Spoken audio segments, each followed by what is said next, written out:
लग्न ठरलं? Thanks to Marathi matrimony. लग्न म्हणजे मराठी मॅट्रिमनी. विश्वासाची 26 वर्ष. लाखो सुखी दाम्पत्य. डाउनलोड करा मराठी मॅट्रिमनी. विरोधी पक्षांकडून 70 कोटी महिलांचा विश्वासघात करत विधेयकाची भ्रूण हत्या. विरोधी पक्षांचा समाज सुधारकांच्या विचारांवर तांडव. पत्रकार परिषदेतून मुख्यमंत्री फडणवीसांचा हल्लाबोल. महिला आरक्षणाचं डमरू वाजवून कोणाला फसवताय? महिला आरक्षणाचं विधेयक 2023 मध्येच मंजूर. जुन्या ट्विटची आठवण करून देत संजय राऊत यांची मुख्यमंत्री फडणवीसांवर टीका. काँग्रेस, ठाकरे सेना आणि पवारांच्या राष्ट्रवादीचा महिला विरोधी चेहरा उघडा पाडू. मुख्यमंत्र्यांचा घणाघात. महिला आरक्षणासाठी 1 कोटी महिलांच्या सह्या गोळा करणार. फडणवीसांकडून राज्यव्यापी जनजागृतीचा निर्धार. डिलिमिटेशन आणि महिला आरक्षणाचा संबंध काय आहे? प्रत्येक राज्यामध्ये 50% जागा वाढवणार असं बिलात नव्हतंच. विधेयकावरून सुप्रिया सुळे यांचं वक्तव्य. तर फडणवीस अभ्यासू नेते, त्यांना दिल्लीवरून दबाव असेल, सुळेंची टीका. निवडणूक आयोग म्हणजे भाजपचा पदाधिकारी. ज्ञानेश कुमार यांच्या घरावर भाजपचा झेंडा फडकतोय. संजय राऊतांची केंद्रीय निवडणूक आयोगावर टीका. महिला आरक्षण विधेयकाच्या समर्थनार्थ महायुती रस्त्यावर उतरणार. उद्या मोर्चाचं आयोजन. जांभोरी मैदान ते वरळी डोम दरम्यान मोर्चा काढला जाणार. उपमुख्यमंत्री एकनाथ शिंदेंची आज साताऱ्यामध्ये सभा. बॅनरवरून मात्र आमदार महेश शिंदेंचा फोटो गायब. शिंदेंच्या सभेचं आमदार महेश शिंदेंना निमंत्रण नाही. राजकीय वर्तुळात चर्चांना उधाण. स्वतःच्या जीवावर निवडून येतो, माझ्यावर कुणी चिडण्याचं कारण नाहीये. आमदार महेश शिंदेंचा पक्षाला घरचा आहेर.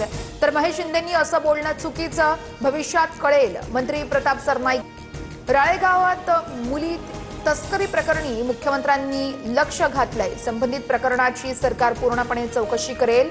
मंत्री चंद्रशेखर बावनकुळे यांची माहिती.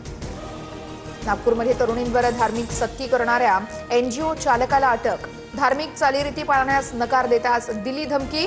रियाज काझीवर विनयभंगाचाही गंभीर आरोप. टीसीएस धर्मांतरण प्रकरणामध्ये राष्ट्रीय महिला आयोगाकडून झाडाझडती. 2 दिवसांपासून 4 सदस्यीय पथकाकडून तपास.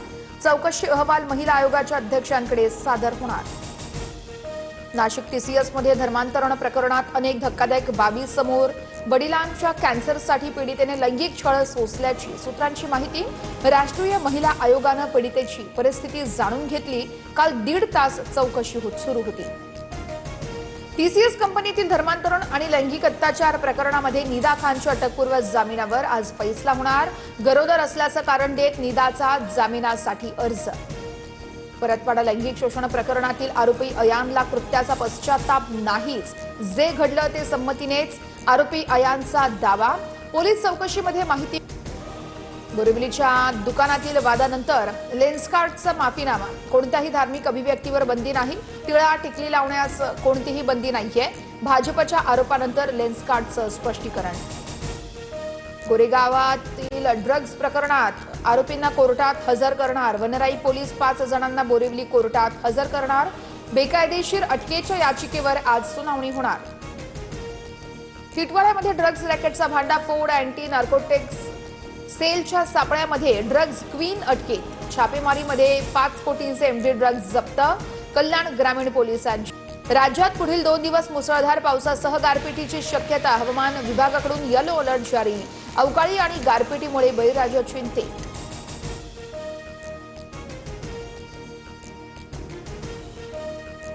लग्न ठरलं? Thanks to Marathi matrimony. लग्न म्हणजे मराठी मॅट्रिमनी. विश्वासाची 26 वर्ष. लाखो सुखी दाम्पत्य. डाउनलोड करा मराठी मॅट्रिमनी.